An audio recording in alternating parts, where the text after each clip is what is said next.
Macedonia, in association with Invest Macedonia and Macedonia Tourism.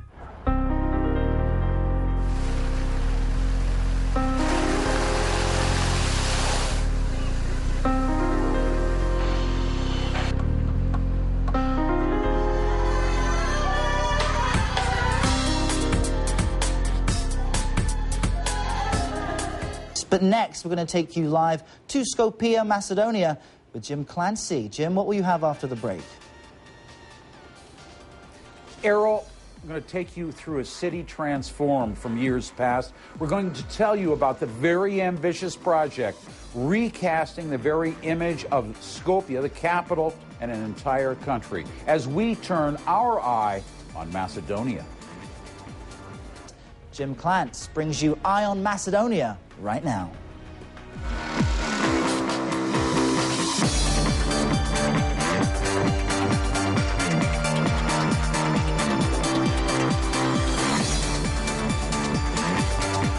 Hello and welcome everyone to Eye on Macedonia. I'm Jim Clancy coming to you live from Skopje in the former Yugoslav Republic of Macedonia.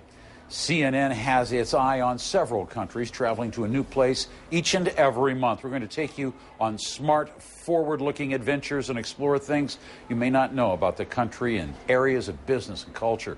So far, we visited Ukraine, Germany, India, Georgia, Mongolia, and Poland, too. And now we've got our eye on Macedonia. I want to give you a look, if I can, here at the square in the heart of the capital. It was here that the country's first president, Kiro Gligorov, declared Macedonia's independence from Yugoslavia. Now, if you look behind me, you can see the center of Macedonia's square.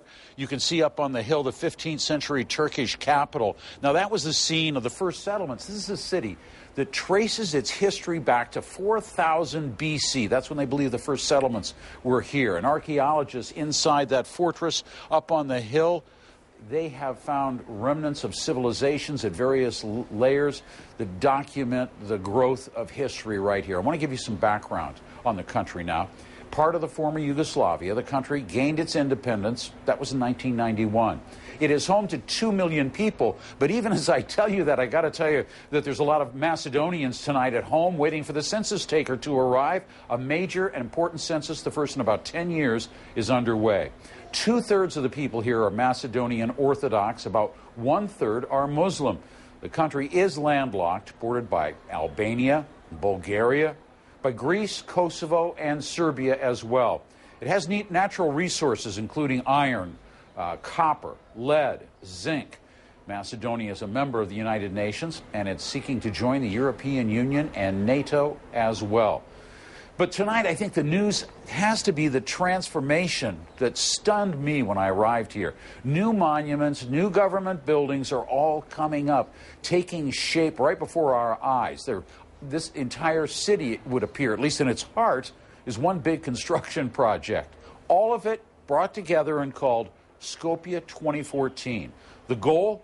Attract foreign investment and attract people from around the world to come here and visit. Latika Schubert gives us a look at the makeover project. From the moment your plane touches down at the brand new Alexander the Great Airport, you're swept up in Skopje 2014, the campaign to revitalize this tiny European capital city. Population, almost 1 million people. Famous landmarks, well, the 15th century stone bridge, but not much more than that. Until the government unveiled this, 22 meters of nationalism in rainbow-colored lights. It's officially called Warrior on a Horse, a not-so-secret reference to Alexander the Great, claimed by both Greece and Macedonia to much diplomatic hand-wringing. The monument dominates Skopje's main square, so what does the public think? From this woman, a rapturous review. When you see Alexander, you have the feeling you are among the stars, she says. It is really beautiful, and all the Macedonians here are thrilled with the beauty. But this man is waiting for the final bill. Is the amount spent for the statues equal to their real value, he asks. I like art, but I want the amount spent to be realistic and not associated with any kind of money laundering, he says. It all adds up to a government estimate of about $100 million. But critics say the cost could be hundreds of millions. With a whopping 30% unemployment, some say the money could be better spent elsewhere. Skopje 2014 includes museums and a constitutional court built in neoclassical style, and of course, these tributes in stone to Macedonian history. Of course, projects like these are not just about art and design. They're about what it means to be Macedonian and how a young country defines itself. The government says the project is a national boost, already attracting visitors, citing a 25% increase in foreign tourists to the city. But one blogger compared the project to the statues of Easter Island, massive monuments that literally drove the civilization that built them to ruin. We know who we are. We know we are Macedonians. We don't need anybody to remind us about it, but we need conditions to express our potential in our daily lives. The Macedonian government is keeping many of the cost details quiet, letting the statues and the smiling faces that pose beside them speak for themselves. Atika Schubert, CNN, Skopje. All right, let's talk a little bit more about this Skopje 2014 project, a project that, well, it's not been without controversy, and we've heard from some of the people who live here about their support or lack of it. Joining me now is Parliament member Vlatko Gjorchev. Thanks so much for being with us. Good to see you. Thank you. What is the government trying to do with this? What do you think that this project that's going to cost hundreds of millions of dollars in all, what's it going to do? It's going to make the city prettier. It's going to tell the story of our past. It's going to say to both to the country and also to the foreigners who we are. So there are going to be personalities from our past, the ones that were leading our uprisings from the different periods of the Macedonian past, including about 20 buildings that are going to have the state administration, the foreign ministry, the parliament is going to be renovated, the National Bank, a new theater, Holocaust Museum, Museum of Mother Teresa, and she was born just 50 yards away from here. So generally to tell the story about Macedonia. It is a fascinating story that goes back a long, long way. At the same time, there are people that say maybe this money could have been better spent by Macedonia right now on things like education, things like roads, infrastructure. All these things are getting slightly improved. For instance, in this year, during the first quarter, we had GDP growth of 5.1%, and the second quarter, 5.3%. And that's in environment where the Greek economy goes down for 7%. Most of the Western European economies are stagnating about 0.2%. So generally, we are improving our performance piece by piece, including the education. The budget for education when it comes to US dollars was doubled in the last 4 years. So we're trying to improve the country in every single aspect. Now, okay, the budget for education is improved. Still a lot of people in the country, they point to that statue and they say, that statue costs more than the entire budget of the Ministry of Education. No, they're wrong, because the Ministry of Education has much bigger budget. We're one of the first countries in the world that has introduced a program. It's called Computer for Every Child. So when it comes to per capita computers in our primary and secondary schools, it's equal to South Korea, or close to that. We're ahead of many of the Western European countries. We've also introduced English as compulsory language starting from first grade.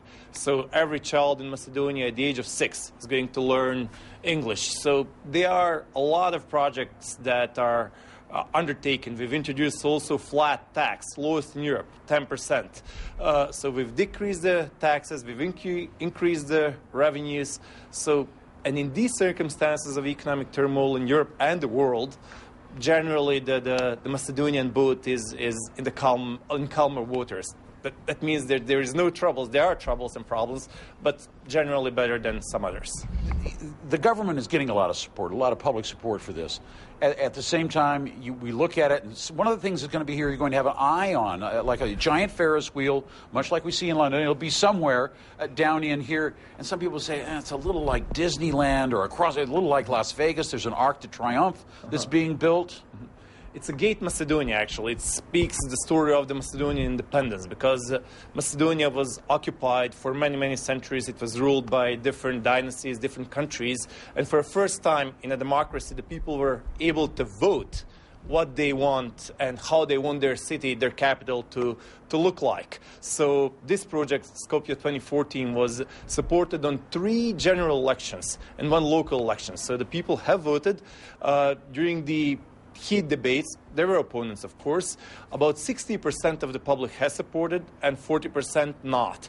But after it started to get, the shape and when the things are finished now, over 90% of the people are supporting this. They like it. Vlatko, thank you much for being with us here tonight. Thank you very much. Appreciate it. It's kind of chilly tonight, isn't it? Yes. All right, we're live from Skopje. When ON Macedonia returns, we're going to take a look at your weather forecast. I think we better take a look at mine, too. We'll get the latest on Hurricane Jova. That's threatening Mexico's Pacific coast, too. And a Nobel Peace Laureate running for re-election as president of Liberia, that and much more.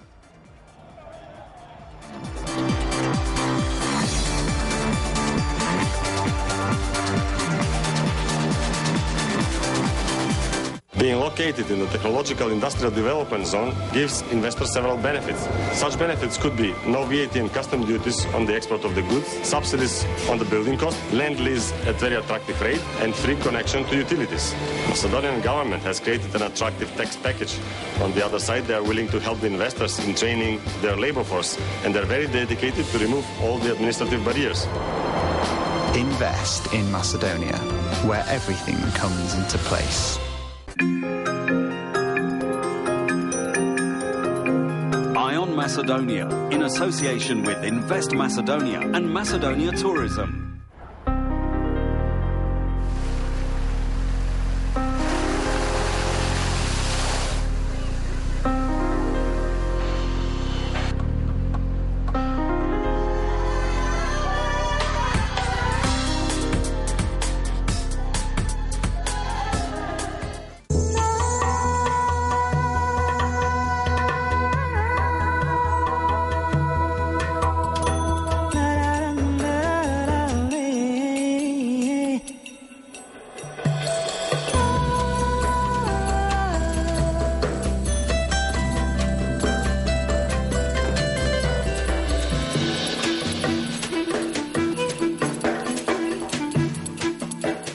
Macedonia,